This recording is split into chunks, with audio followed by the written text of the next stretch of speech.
Sandy Charles with FanRag Sports, joined by our very own Jack Magruder. We're here at Wells Fargo Arena for tonight's ASU versus Creighton game, and we're breaking down the ASU side. Okay, Jack, Creighton is the highest ranked component, non-conference, that's been here playing ASU since 1980. They are a fast-paced team. How is ASU prepared? Well, the good thing is ASU likes that fast tempo too, so that should be in their wheelhouse a little bit. Creighton has a very good and very disciplined system. Their point guard, Watson, is a terrific player. He leads the NCAA in assists per game at 9.2, so they're going to have to watch for him. And he makes good decisions. They're just going to need to continue to play the possession all the way through. They had a little trouble against New Mexico State doing that. They had a little trouble against Purdue doing that to defend the whole possession. And if they can do that against Creighton, I think they'll have a good chance because athletically, you know, ASU runs out a pretty good crew out there, and they can score some points. So I think it'll get down to the defensive end for them. Now ASU is 6-5, but that doesn't necessarily really reflect how hard the teams they've been. UNLV, Purdue, Kentucky. How has that prepared them for conference play? Yeah, you're right, Sandy. They've played a very tough schedule, which is a good idea. I think that's a great idea. When Bill Frieder was here years ago, they'd play the directionals, as he'd call them, the Northerns, the Easterns, and I don't think that really prepares you for the rigors of a conference season. You play a team like in Kentucky, you play a team like Purdue. You understand what you're good at, but you also understand what you need to do to improve. And I think both those teams are so talented. It'll be NCAA tournament teams. But I think ASU understands that it can score the ball against most teams as long as it plays well on the defensive end, and that's, I think, what it's learned so far in this schedule. And, you know, we'll see how it plays out going on. The Pac-10 games, Pac-12 games will be a little more physical than some of the teams they've played so far. But they've gotten a good glimpse of what it's going to take to compete well in the conference. Now, one of the highest rated Hurley recruits, Sam Cunliffe, he did leave. He transferred out. He said he wanted to go home. What have you really heard about this situation? Well, I think Sam's situation is comparable to a lot of young players, star players in quotes, who were kind of, I don't know if coddled is the right word, but as they grow up in the system, they're the star. They always have the ball. It's always their show. I think once a kid like that, a young man like that, gets to college and understands or sees that he's not maybe the only guy on the floor that can play or the only guy on the floor that's really good. And I don't know Sam, and I know he's a good kid, but I think sometimes that affects people in a strange manner.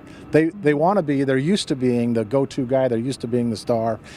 And, you know, you need to be part of a team in college. You need, especially as a freshman, you need to integrate yourself and not worry too much about your own stats. And I kind of got the feeling that he wanted to do a little bit more than maybe not only ASU wanted him to do, but maybe that he was even capable of doing. And so, you know, more power to him. I think, you know, you got 4 or 5 years to play. You might as well go where you want and play as much as you want. So losing a guy like that, I mean, you see it all over the country. Recruits leave schools all over the place. Good players leave school. So it's nothing about ASU. I just think it's a kid searching for a place to play. Now, it is so much easier for people to transfer in and out, and you're seeing it, like you said, all the time. Hurley is not, like you said, he's not going to coddle these players. He came from the era of Duke, and when, you know, hard and grit. Do you think at all it's kind of that, you know, we're dealing with the younger age of more an entitlement, like, I'm going to play now, I want to play now? Is that any kind of feel? I think it might be. You know, my kids feel they're entitled, my gosh. My 23 and 24-year-old kid. No, I think that has a lot to do with it, Sandy. I think that's a good point, that they're used to being the star. And when you're used to being the star, sometimes it's hard to meld into a group. I think that's what we've seen here. Now, who's the guy tonight going against Creighton that we should really look to lead this ASU team to victory? Well, they're going to have their trouble, or they're going to have to match up against Creighton's guards. They have two very strong guards, a leading scorer and the guy we talked about earlier. Shannon Evans and Trey Holder will probably get those matchups.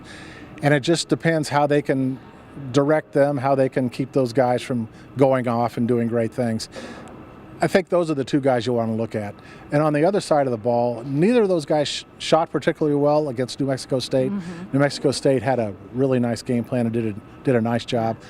Both those guys probably need to score, you know, get back on track scoring-wise, which they certainly are capable of doing. And lastly, Coach Hurley, he wears his heart on his sleeve. He gets emotional out on the court. And last game against the Aggies, he did get ejected. Do you know what that was about? And tonight, do you think his emotions will be a little more controlled? Well, I think he's always going to be emotional. That's a good thing. We like that, right? Yeah. But I think he was just frustrated the way the game was flowing. I know a couple of plays before, he thought there was a foul on Shannon Evans that wasn't called. I think that's where he got his first technical. The second one, I think, was more of a buildup of frustration, just the way things were going. It could have had to do with another non-call call right in front of the bench there. And I just, he's such an emotional guy, you're right. I like that fire, I like that passion. And if it leads to an ejection, oh well. I think he'll be, again, the same guy tonight, and if he gets ejected again, that's okay too. But you want a fiery, passionate leader who's going to inspire your guys, and that's what he is. And that is, in the end, when he gets ejected, is that kind of like to show the guys, I'm this passionate, this is where it needs to be, okay, I'm going to get ejected, now you take it on and you live with that and you work with that passion and play with that? I think he's got a passionate crew too, yeah, but I think that can be used to kind of spark the guys. Yeah. I know he and Shannon Evans have a great rapport and a great relationship with passion and energy flowing between them and on the floor too.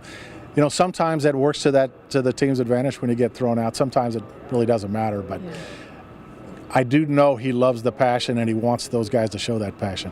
Thank you so much. It'll be an exciting game tonight versus Creighton, who in the AP poll is number 9, but with our very own John Rothstein, number 7.